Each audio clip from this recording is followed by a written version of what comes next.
ಇಬ್ಬರು ಯುವಕರಿಗೆ ಸುಪಾರಿ ನೀಡಿ ಪತಿಯೇ ತನ್ನನ್ನು ಅಪಹರಿಸಲು ಯತ್ನ ಮಾಡಿದ್ದಾನೆ ಎಂದು ನೊಂದ ಮಹಿಳೆಯೊಬ್ಬರು ಆರೋಪ ಮಾಡಿದ್ದು, ಈ ಸಂಬಂಧ ಪೊಲೀಸರಿಗೆ ದೂರು ನೀಡಿದ್ದಾರೆ. ಎಚ್ಡಿಕೋಟೆ ತಾಲೂಕಿನ ಅಣ್ಣೂರು ಗ್ರಾಮದ ಪ್ರದೀಪ್ ತನ್ನ ಪತ್ನಿಯನ್ನೇ ಅಪಹರಿಸಲು ಯತ್ನಿಸಿದ ಆರೋಪ ಎದುರಿಸ್ತಾ ಇದ್ದಾನೆ. ತಾಲೂಕಿನ ಹಿರೇಹಳ್ಳಿ ಗ್ರಾಮದ ಶಿವಕುಮಾರ್ ಎಂಬುವರ ಮಗಳು ಐಶ್ವರ್ಯ ಎಂಬಾಕೆಯನ್ನ ಮೇ 8, 2022ರಲ್ಲಿ ಅಣ್ಣೂರು ಗ್ರಾಮದ ಲೇಟ್ ಚೆನ್ನಪ್ಪ ಎಂಬುವರ ಮಗ ಪ್ರದೀಪನಿಗೆ ಮದುವೆ ಮಾಡಿಕೊಳ್ಳಲಾಗಿತ್ತು. ಕೆಲವು ಕಾರಣಗಳಿಂದ ಇಬ್ಬರಲ್ಲೂ ಮನಸ್ತಾಪವಾಗಿ ಎಚ್ಡಿಕೋಟೆ ಕೋರ್ಟಿನಲ್ಲಿ ಪ್ರದೀಪ್ ದಾವೆ ಹೂಡಿದ್ದ. ಜನವರಿ 6ರಂದು ಕೇಸಿನ ವಿಚಾರವಾಗಿ ಐಶ್ವರ್ಯ ಕೋರ್ಟಿಗೆ ಆಗಮಿಸಿದ ಸಂದರ್ಭದಲ್ಲಿ ಆಕೆಯನ್ನ ಅಪಹರಿಸಲು ಗಂಡ ಪ್ರದೀಪ್ ಹಾಗೂ ಅವರ ಕುಟುಂಬದವರ ಕುಮ್ಮಕ್ಕು ನೀಡಿದ್ದು, ಮಂಡ್ಯ ಮೂಲದ ಇಬ್ಬರು ಯುವಕರಿಗೆ ಸುಪಾರಿ ನೀಡಿದ್ದಾರೆ. ಇದಕ್ಕೆಲ್ಲ ನನ್ನ ಯಜಮಾನರ ಭಾವ ನಂಜುಂಡಮೂರ್ತಿ ಕಾರಣ ಎಂದು ಐಶ್ವರ್ಯ ಪೊಲೀಸರಿಗೆ ನೀಡಿದ ದೂರಿನಲ್ಲಿ ತಿಳಿಸಿದ್ದಾರೆ. ಐಶ್ವರ್ಯ ಇವರನ್ನ ಅಪಹರಿಸಲು ಯತ್ನ ಮಾಡಿದ ಮಂಡ್ಯ ಮೂಲದ ಯುವಕರನ್ನ ಹಿರೇಹಳ್ಳಿ ಗ್ರಾಮದ ಯುವ ಮುಖಂಡ ನಂದೀಶ್ ಹಾಗೂ ಸ್ನೇಹಿತರು ಪೊಲೀಸ್ ಠಾಣೆಗೆ ಒಪ್ಪಿಸಿದ್ದಾರೆ. ಘಟನೆ ಸಂಬಂಧ ಎಚ್ಡಿಕೋಟೆ ಪೊಲೀಸ್ ಠಾಣೆಯಲ್ಲಿ ದೂರು ದಾಖಲಾಗಿದೆ. ಆರೋಪಿಯನ್ನ ಬಂಧಿಸಲು ಎಚ್ಡಿಕೋಟೆ ಪೊಲೀಸರು ಬಲೆ ಬೀಸಿದ್ದಾರೆ. ವರದಿ ಮಲಾರ ಮಹದೇವಸ್ವಾಮಿ. ಐಶ್ವರ್ಯ ಅಂತ, ನಾವು ಹಿರೇಹಳ್ಳಿ ಗ್ರಾಮದಲ್ಲಿರೋರು. ನಮ್ಮ ಅಪ್ಪನ ಹೆಸರು ಶಿವಕುಮಾರ್ ಅಂತ, ನಮ್ಮ ಅಮ್ಮನ ಹೆಸರು ದೇವಮ್ಮ ಅಂತ. ನನ್ನ ಅಣ್ಣೂರಿಗೆ ಮದುವೆ ಆಗಿದೆ. ಲೇಟ್ ಚೆನ್ನಪ್ಪ ಅವ್ರ ಮಗನಾದ ಪ್ರದೀಪ್ ಅವರಿಗೆ ನಾನು ಮದುವೆ ಆಗಿದ್ದು. ನಾವು ಮದುವೆ ಆಗಿದ್ದು ದಿನ 8ನೇ ತಾರೀಕು 5ನೇ ತಿಂಗಳು 2022ರಂದು ಕೋಟೆನೇ ಮದುವೆ ಆಯಿತು.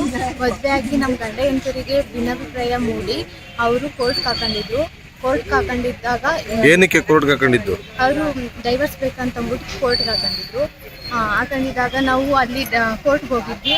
ಕೋರ್ಟ್ಗೆ ಹೋಗ್ಬೇಕಾದ್ರೆ ಅಟೆಂಡ್ ಮಾಡ್ಕೊಂಡು ವಾಪಸ್ ಬರಬೇಕಾದ್ರೆ ಕಡೆಯವರು ಮಂಡ್ಯದಲ್ಲಿರೋ ಹುಡುಗರಿಗೆ ಫೋನ್ ಮಾಡಿಬಿಟ್ಟು ನನ್ನ ಕಿಡ್ನ್ಯಾಪ್ ಮಾಡಿ ಅಂತಂದ್ಬಿಟ್ಟು ಕುಮ್ಮಕ್ಕೆ ನೀಡಿದರು.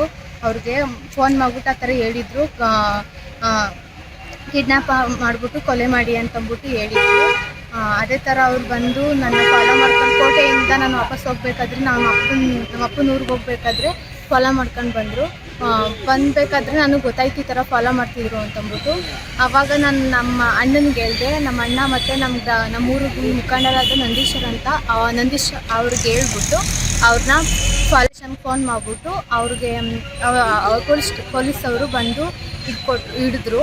ಆಮೇಲೆ ನಾನು ಇಲ್ಲೇ ಕೋಟೆ ತಾಲೂಕಿನಲ್ಲಿ ಪೊಲೀಸ್ ಸ್ಟೇಷನಲ್ಲಿ ದೂರು ದಾಖಲಿಸಿದ್ದೀನಿ. ನನಗೆ ನ್ಯಾಯ ಒದಗಿಸ್ಕೊಡ್ಬೇಕಂತ ನಾನು ಮನವಿ ಮಾಡಿಕೊಡ್ತೀನಿ. ಹೆಸರು ನಂದೀಶ್ ಅಂತ. ನಾನು ಹಿರಳ್ಳಿ ಗ್ರಾಮದವನು.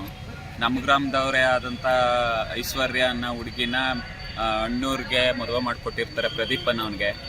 ಆ ಪ್ರದೀಪು ಡೈವರ್ಸ್ ಬೇಕು ಅಂದ್ಬಿಟ್ಟು ಕೌಟುಂಬಿಕ ನ್ಯಾಯಾಲಯ ಎಚ್ಡಿಕೋಟೆಗೆ ದಾವೆ ಹೂಡಿರ್ತಾರೆ.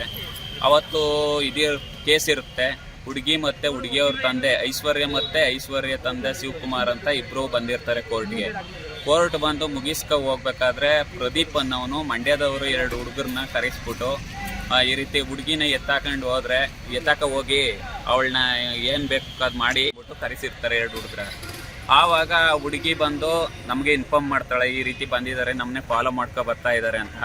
ಆವಾಗ ನಾನು ಮತ್ತು ಅವರ ದೊಡ್ಡಮ್ಮನ ಮಗ, ಹುಡುಗಿಯವ್ರ ದೊಡ್ಡಮ್ಮನ ಮಗ ಮತ್ತು ಇನ್ನೊಂದು ಜಗದೀಶ್ ಅಂತ ಹುಡುಗ, ಇಬ್ಬರು 3 ಸೀಟು ಸೇರ್ಕೊಂಡು ತಾರ್ಕಾದಲ್ಲಿ ಸರ್ಚ್ ಮಾಡಿ ಹಿಡ್ದಿರ್ತೀವಿ ತಾರ್ಕಾದಲ್ಲಿ.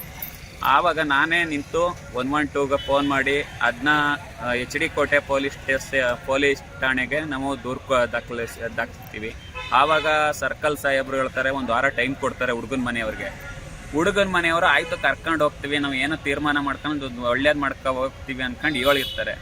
ಆದರೆ ಇವತ್ತು ಅದೇ ಸರ್ಕಲ್ ಬಂದು ಉಡಾಪೆ ಉತ್ತರ ಹೇಳ್ತಾನೆ. ಏನಂತ ಅಂದರೆ, ನಾನು ಕರ್ಕೊಂಡು ಹೋಗಲ್ಲ, ನನ್ನ ಹುಡುಗಿನೇ ಕರ್ಕೊಂಡು ಹೋಗಲ್ಲ ಅಂದ್ಕೊಂಡು ಅದೇ ಸರ್ಕಲ್ ಸಾಹೇಬ್ರು ನಮ್ಗೆ ಹೇಳ್ತಾನೆ. ಹೇಳ್ದಾಗ ನಾವು ಇವಾಗ ನಮ್ಗೆ ಹುಡುಗಿಗೆ ನ್ಯಾಯ ಕೊಡ್ಸೋದೇ ನಮ್ದೊಂದು ಹೋರಾಟ. ಆ ಹುಡುಗಿಗೆ ನ್ಯಾಯ ಸಿಗ್ಬೇಕಷ್ಟೇ. ಯಾಕಂದರೆ ಒಂದು ಸಂಸಾರ ಒಳ್ಳೇದಾಗಬೇಕು, ಇದರಲ್ಲಿ ಯಾವುದೇ ರೀತಿ ದ್ವೇಷ ಇದು ಮಾಡ್ತಾ ಇಲ್ಲ ನಾವು. ಅವ್ರು ಮಾಡಿರ್ತಾರೆ, ಆ ಹುಡುಗಿನ ಏನಾದರೂ ಮಾಡಿ ಕಳಿಸಿದ್ರೆ ನಮ್ಗೆ ಡಿವರ್ಸ್ ಸಿಕ್ಕುತ್ತೆ ಅಂತ. ಅದು ಕಾನೂನು ಪ್ರಕಾರ ತಪ್ಪು. ಮತ್ತು ನ್ಯಾಯಯುತವಾಗಿ ನೋಡೋಕೆ ಹೋದರೆ ಇದು ಒಂದು ಹುಡುಗಿಗೆ ಮಾಡ್ತಾ ಇರೋ ಅನ್ಯಾಯ. ಅವ್ರ ಕುಟುಂಬದವರೆಲ್ಲ ಸೇರ್ಕೊಂಡು ಅದರಿಂದ ತಾವುಗಳು ದಯಮಾಡಿ ಆ ಹುಡುಗಿ ಪರ ನಿಲ್ಲಬೇಕು ಅಂದ್ಕೊಂಡು ನಾನು ಈ ಸಂದರ್ಭದಲ್ಲಿ ಕೇಳ್ಕೊಳ್ತಾ ಇದ್ದೀನಿ. ನಮ್ಮ ಯಜಮಾನ್ ಹೆಸರು ಶಿವಕುಮಾರ್ ಅಂತ, ನನ್ನ ಮಗಳು ಐಶ್ವರ್ಯ ಅಂತ. ಅವಳು ಕೋರ್ಟ್ನಿಂದ ಮುಗಿಸ್ಕೊಂಡು ಮನೆಗೆ 6ನೇ ತಾರೀಕು ಕೋರ್ಟ್ನಿಂದ ಮುಗಿಸ್ಕೊಂಡು ಮನೆಗೆ ಬರುವಾಗ ಮಂಡ್ಯದ ಹುಡುಗರನ್ನ ಇಬ್ಬರನ್ನ ಸಂಚು ಮಾಡಿ ಪ್ರದೀಪ್ ಮತ್ತು ನಂಜುಂಡಸ್ವಾಮಿ ಅವರು. ಪ್ರದೀಪ್ ನಂಜುಂಡಸ್ವಾಮಿ ಯಾರು? ಅವರ ನಮ್ಮ ಅಳಿಯ ಮತ್ತು ಅವರ ಭಾವ ಸಂಚು ಮಾಡಿ ಗೋಡೆಯಿಂದ ಅವ್ರನ್ನ ಅಪರಾಧನ ಮಾಡುವಂತೆ 7 ಕೋಟಿ ಸಂಚು ಹೂಡಿ ಆಗ ನನ್ನ ಮಗ ನನಗೆ ಫೋನ್ ಮಾಡಿ ಹಿಂಗೆ ಫಾಲೋ ಮಾಡ್ತಾರಂತ ಹೇಳ್ದ ಗಂಟೆ ಆಗ ನಮ್ಮ ಅಕ್ಕನ ಮಗನಾದವ ನಮ್ಮ ಸತೀಶನನ್ನು ನಾನು ಕಳಿಸಿ ಅವ್ರನ್ನ ಹಿಡಿಸಿ ಪೊಲೀಸ್ ಸ್ಟೇಷನ್ಗೆ ದೂರನ್ನು ದಾಖಲಾಗಿಸಿದ್ದೀವಿ. ನನ್ನ ಮಗಳಿಗೆ ಒಂದು ಅನ್ಯಾಯ ಆಗಬಾರ್ದು, ಒಂದು ನ್ಯಾಯ ಕೊಡಿಸಿ ನಿಮ್ಮಲ್ಲಿ ಬೇಡ್ತಾ ಇದ್ದೀವಿ.